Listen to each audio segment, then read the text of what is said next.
Hello, my name is Pamela. Welcome back to my channel. Yay. So today I'm going to start a series on gunas.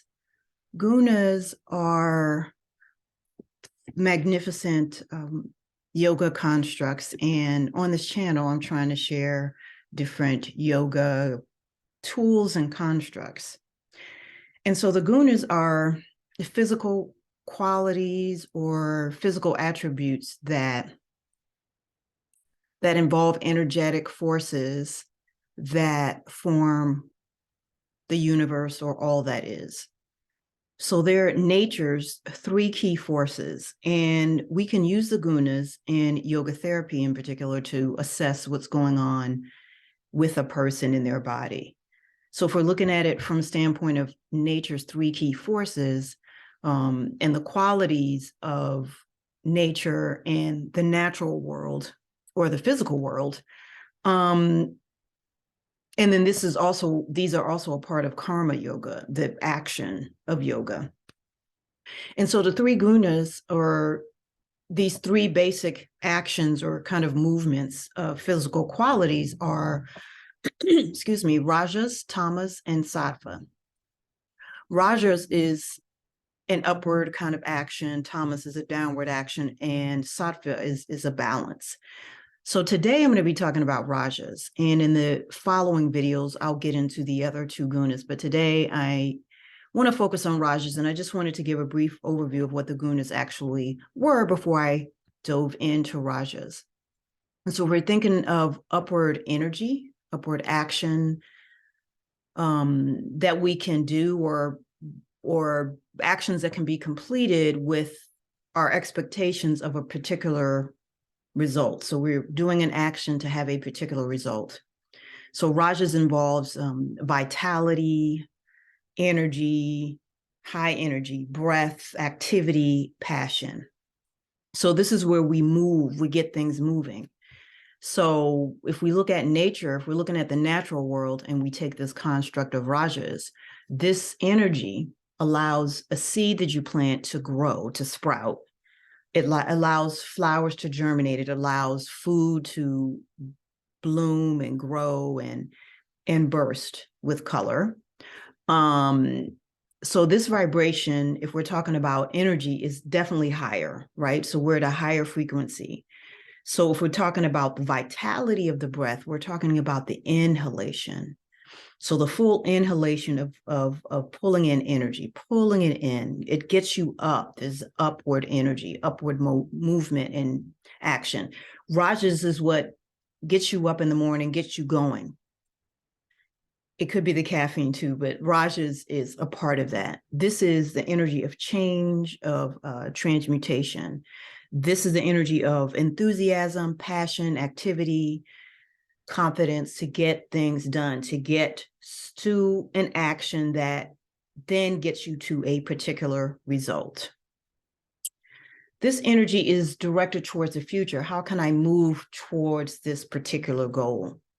So often it can manifest as I'm looking towards the future. I'm, in some ways, if we're not careful, this can be a unhealthy longing or yearning, or even sadness and sorrow. So if you're working with yoga, in particular asana, this is what moves you from one asana or pose to another asana. So you could think of sun salutations, a vinyasa flow is kind of a rajas movement. If you're moving and towards the future and you're becoming agitated, this is also rajas. So rajas, if you have too much rajas, this can dominate. You begin to get agitated with relationships, your work, you become, you overexert. Often people do this in their yoga practice where they need to really pull back on the rajas, but they're so used to doing, vinyasa flow twice a day, 7 days a week, that they don't know that they need to kind of pull back. and balance the rajas, right? So slowing down, maybe doing more meditative movement where the movements are slower, so that you can balance out the rajas, right? So it's good to know about this because this is really a time to notice rajas or an increase in rajas. This is where people get burnt out and, exhausted.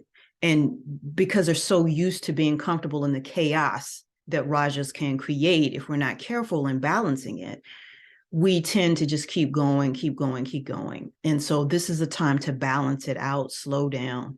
Movements are more deliberate, more meditative, maybe more concentration in the feet as you're on your mat, maybe more interoceptive awareness as you're moving through your asana practice. Maybe employing some gentle breath work, nadi shodhana or alternate nostril breathing, shitali, cooling breath. So we're really at this point, we're trying to downregulate the nervous system. So you want to downregulate, balance rajas so you can regulate the nervous system, trying to clear the mind as much as possible. If you have a lot of rajas and you like a lot of spicy food, you like a lot of fried food, you like a lot of hot foods, you want to balance that out. Maybe eat some more vegetables, maybe looking at what you're ingesting that's creating rajas. So often it's caffeine and people don't want to pull back from that. But I'll say it. So if you're a coffee drinker, maybe, you drink 2 or 3 cups of coffee a day. Maybe you just have 1 cup of coffee a day and then switch to a green tea or something like that. So that's it.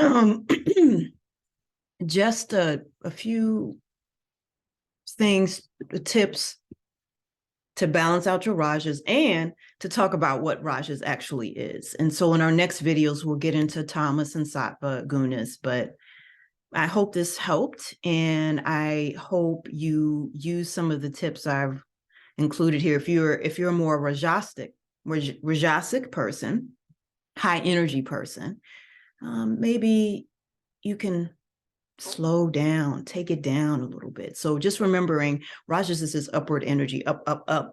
Overexertion can be, toxic rajas, overexertion, burnout, exhaustion. And how can you slow down? How can you level off and balance rajas, right? So I hope this helps.